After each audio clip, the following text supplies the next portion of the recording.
नमस्कार दोस्तों, मैं self Seema Singh. I hope आप सब बढ़िया होंगे। जैसा कि आपको पता है, हम यहाँ पे होम साइंस के टॉपिक कवर करते हैं और आजकल हम कुछ छोटे छोटे फाइबर्स को देख रहे हैं जो हमारे सिलेबस में है, बट उनको हमको उतने डीप में पढ़ने की ज़रूरत नहीं है।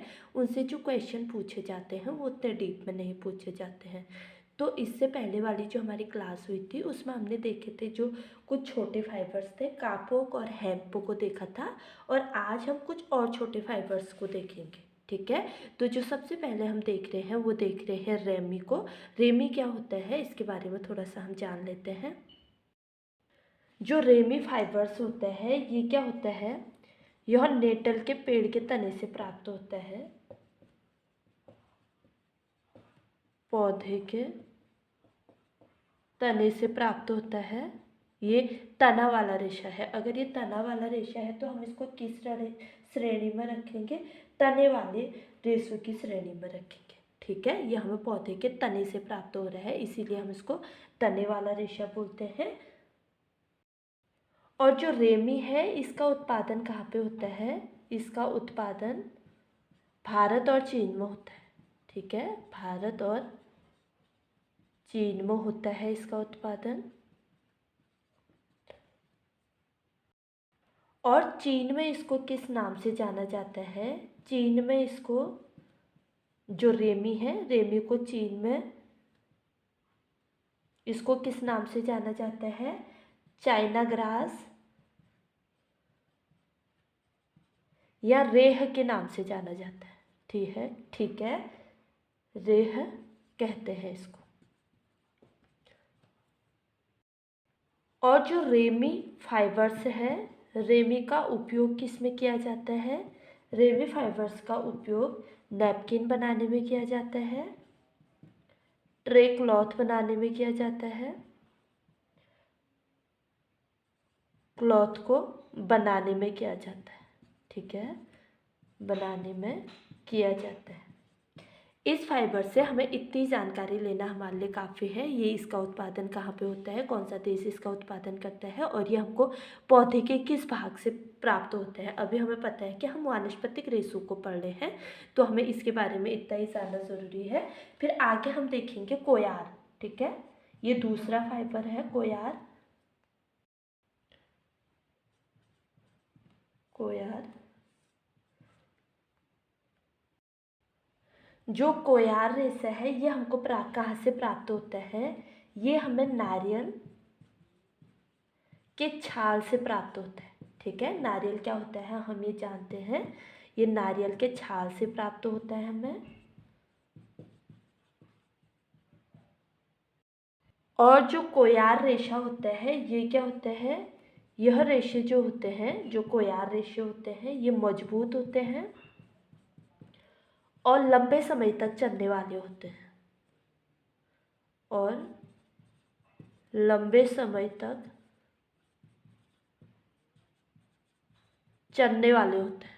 ठीक है, काफ़ी टिकाऊ होते हैं ये। और इसका प्रयोग जो होता है, ठीक है, जो कोयार है ये काफ़ी खुरदुरा चुभने वाला नारियल का छाल है बेसिकली, तो ये काफ़ी रफ होगा, तो इसका प्रयोग काफ़ी कम किया जाता है। ठीक है, इसका प्रयोग काफ़ी कम किया जाता है टेक्सटाइल में। उपयोग तो किया जाता है लेकिन अन्य फाइबर से काफ़ी कम किया जाता है। और इसका उपयोग कम क्यों किया जाता है? क्योंकि ये क्या होता है, अत्यंत कड़ा होता है, खुरदरे होते हैं इसके रेशे। और इससे हम क्या बनाने का कार्य करते हैं? कोयार से हम बनाते हैं चटाई, दरिया और गलीचा बनाया जाता है। ठीक है, गलीचा बनाया जाता है। तो हमने रेमी में देखा, रेमी हमें किससे प्राप्त होता है? नेटल के पौधे के तने से प्राप्त होता है और इसका उत्पादन भारत और चीन में होता है। चीन में रेमी को क्या बोला जाता है? चाइना ग्रास या रेह कहते हैं इसको चीन में। रेमी का उपयोग नैपकिन, ट्रे, क्लॉथ को बनाने में किया जाता है। ये क्वेश्चंस पूछे जाते हैं कि जो रेमी फाइबर रेशा है रेमी का, इसका उपयोग किस में किया जाता है? तो रेमी का उपयोग नैपकिन और ट्रे क्लॉथ को बनाने में किया जाता है। फिर हमने दूसरा जो फाइबर्स रेशा देखा वो है कोयार। कोयार क्या है? ये हमें नारियल के छाल से प्राप्त होते हैं और यह रेशे मजबूत और लंबे समय तक चलने वाले होते हैं, जो कोयार होता है। और इसका प्रयोग काफ़ी कम किया जाता है, यानी कि टेक्सटाइल इंडस्ट्री में जो कोयार है इसका उपयोग काफ़ी कम किया जाता है। कम क्यों किया जाता है उसको हम देखेंगे। ये अत्यंत कड़ा होता है और इसके रेशे जो होते हैं काफ़ी खुरदुरे होते हैं। और इससे क्या बनाया जाता है? चटाई बनाए जाते हैं, दरिये बनाए जाते हैं और गलीचे आदि को कोयार के रेशे से बनाया जाता है। ये तो हमने रेमी और कोयार देख लिए हैं। आगे हम कुछ रेशे और देखेंगे। अब हम बात करेंगे सन के रेशे के बारे में। सन रेशा क्या होता है? इसका उपयोग कहाँ पे किया जाता है? सन का जो रेशा है यह हमें कहाँ से प्राप्त होता है? सन के रेशे सन के पौधे से प्राप्त होते हैं। ठीक है, जो सन के रेशे हैं वो सन के पौधे से प्राप्त होते हैं।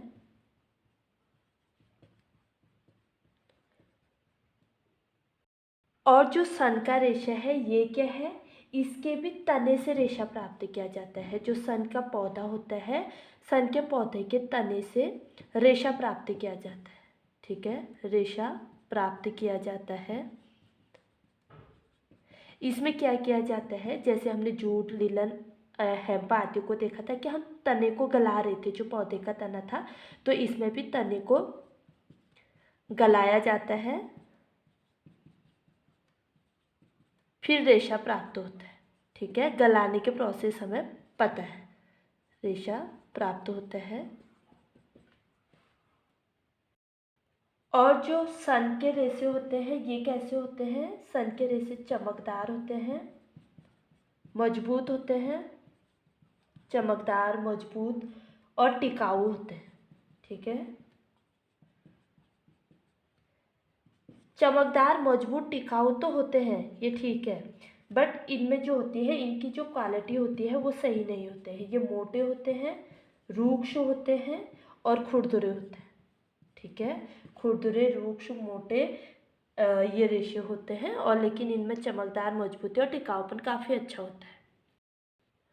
और इनसे क्या किया जाता है? इन रेशों से, जो सन के रेशे हैं, इन रेशों से पहनने योग्य वस्त्र नहीं बनाए जाते। ठीक है, पहनने योग्य वस्त्र नहीं बनाए जाते हैं।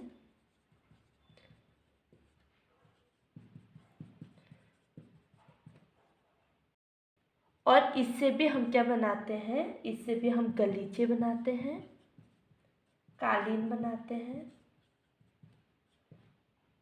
और चटाई बनाते हैं। ठीक है, चटाई आदि जो मोटे वस्त्र होते हैं जो पहनने के उपयोग में नहीं किया जाता है वो सन के रेशे से बनाए जाते हैं।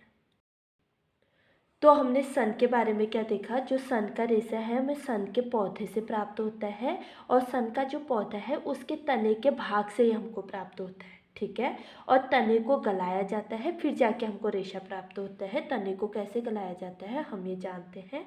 और ये रेशा कैसे होता है? चमकदार होता है, मजबूत होता है, टिकाऊ होता है, लेकिन उसके साथ ही इसके जो रेशे हैं वो कैसे होते हैं? मोटे होते हैं, रूक्ष होते हैं और खुरदुरे होते हैं। ठीक है, इन रेशों से पहनने योग्य वस्त्र नहीं बनाए जाते हैं। इनसे हम क्या बनाते हैं? गलीचे बनाते हैं, कालीन, चटाई आदि बनाते हैं। ठीक है, आगे हम कुछ रेशों के बारे में और बात कर लेते हैं। अब देखेंगे हम पीना। पीना रेशा क्या है? ये कहाँ से प्राप्त होता है? ये अनानास की पत्तियों से प्राप्त होता है। ठीक है, जो अनानास का पौधा होता है उस पौधे के पत्तियों से पीना रेशा हमको प्राप्त होता है, प्राप्त किए जाते हैं पीने के जो रेशे होते हैं। और ये कैसे होते हैं? इसके रेशे जो होते हैं, पीना के रेशे, इसके रेशे मुलायम होते हैं, श्वेत होते हैं, श्वेत यानी कि सफ़ेद रंग के होते हैं, चमकदार और कोमल होते हैं। ठीक है, कोमल होते हैं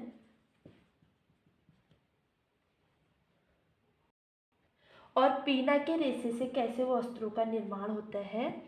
इनके रेशों से, जो पीना का रेशा है, इनके रेशों से कोमल, मजबूत एवं टिकाऊ वस्त्र बनते हैं। ठीक है, टिकाऊ वस्त्रों का निर्माण किया जाता है पीना के रेशों से।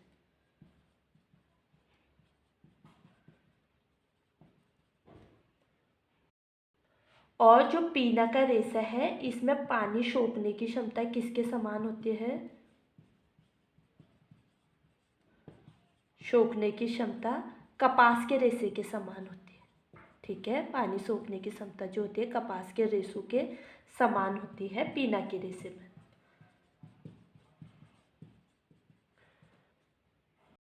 आगे फिर हम दूसरा रेशा पढ़ेंगे जिसको हम सीसल बोलते हैं। सीसल कैसा रेशा है?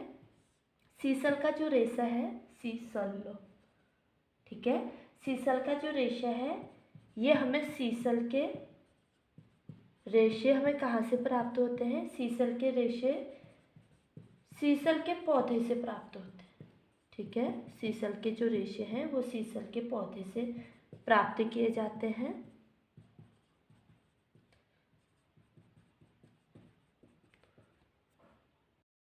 और जो सीसल का पौधा है इसकी पत्तियां कहाँ से निकलती है? ये भी सीसल के पेड़ के पत्तियों से ही हमें प्राप्त होता है। ठीक है, पत्तियों से प्राप्त होता है।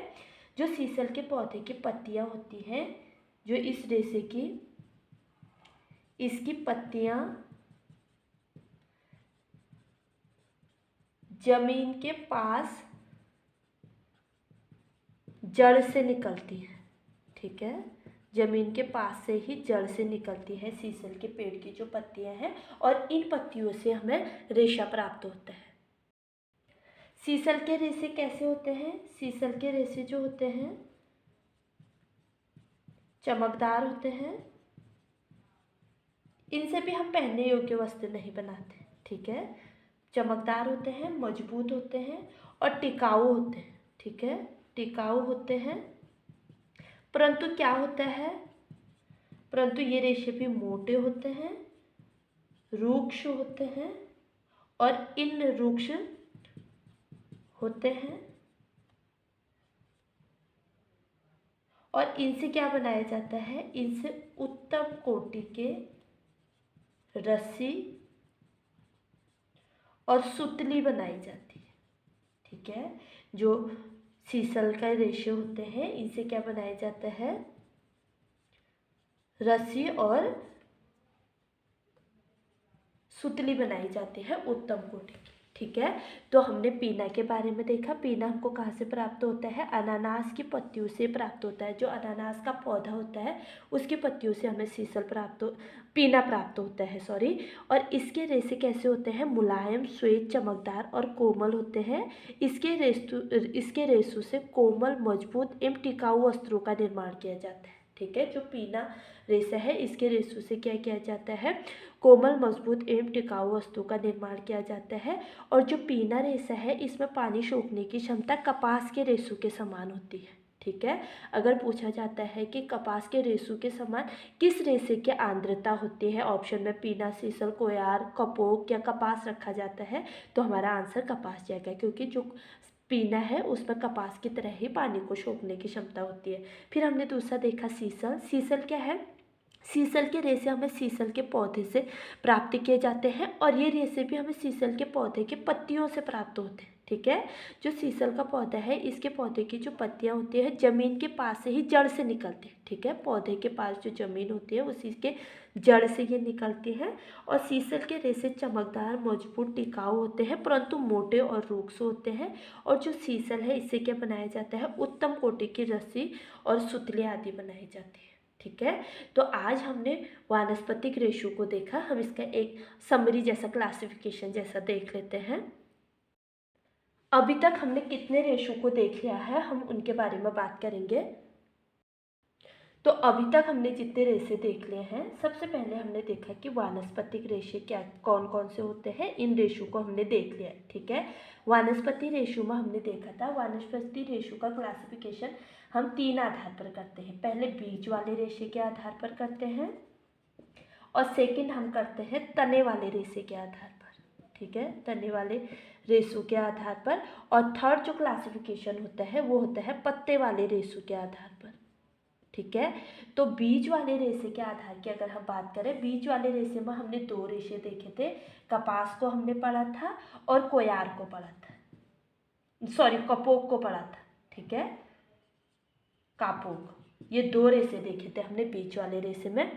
फिर तने वाले रेशे देखे हमने। तने वाले रेशे में हमने कितने रेशों को पढ़ा, इसमें काफ़ी रेशे पढ़े। हमने लीलन को पढ़ा, उसके बाद जूट पढ़ा, जूट के बाद हमने हेम्प को देखा और हेम्प के बाद हमने रेमी को देखा, रेमी के बाद सन रेशे को देखा और इसके बाद हमने कोयार को देखा, ठीक है। ये तने वाले रेशे थे। फिर हमने बात की पत्ते वाले रेशों के बारे में, जो हमें पेड़ के पत्तों से प्राप्त हो रहे हैं, ठीक है। ये सारे वनस्पति जगत के रेशे हैं और वनस्पति जगत में हमने 3 आधार पर इनका क्लासिफिकेशन किया, बीज वाले रेशे, तने वाले रेशे और पत्ते वाले रेशे। बीज वाले रेशे में हमने कपास को देखा और कापोक को देखा। तने वाले रेशे में हमने लीलन को देख लिया, जूट को देख लिया, हेम्प को देख लिया, रेमी, सन और कोयार को देख लिया। फिर हमने पत्ते वाले रेशों के बारे में की। पत्ते वाले रेशों में हमने पहले पीना को देखा और फिर जो हमने देखा वो देखा सीसर रेशा क्या होता है, ठीक है। इन 2 रेशों के बारे में हमें जानकारी है, पीना और सीसल क्या होता है ये हम देख चुके हैं। फिर हमने देखा प्राणिज्य जगत के रेशे, ठीक है, जो रेशे हमें प्राणिज्य जगत से प्राप्त होते हैं, प्राणिज्य रेशे या फिर इनको जानतव रेशे भी बोल सकते हैं, ठीक है, जो हमें जंतुओं से प्राप्त हो रहे हैं। जानतव रेशे बोलो या प्राणिज्य रेशे बोलो, दोनों एक बात है। इन रेशों में हमने 2 रेशों को देखा था। पहले हमने ऊन को पढ़ा, फिर उसके बाद हमने क्या पढ़ा, रेशम को पढ़ा, ठीक है। ये हमको जंतुओं से प्राप्त हो रहे थे। अब आगे आने वाली जो वीडियो होगी उसमें हम पढ़ेंगे खनिज रेशे, ठीक है, जो रेशे हमें खनिज से प्राप्त हो रहे हैं। खनिज रेशे में भी हमें कितने रेशों को पढ़ना है, अभी हमें पढ़ना है चांदी को पढ़ना है, हम चांदी से कैसे वस्त्रों का निर्माण करते हैं। उसके बाद सोना पढ़ना है और सोना के बाद क्या पढ़ना है, एस्बेस्टर पढ़ना है, ठीक है, एस्बेस्टर, एस्बेस्टस को पढ़ना है। ये अभी पढ़ना हमारा बाकी रह गया है।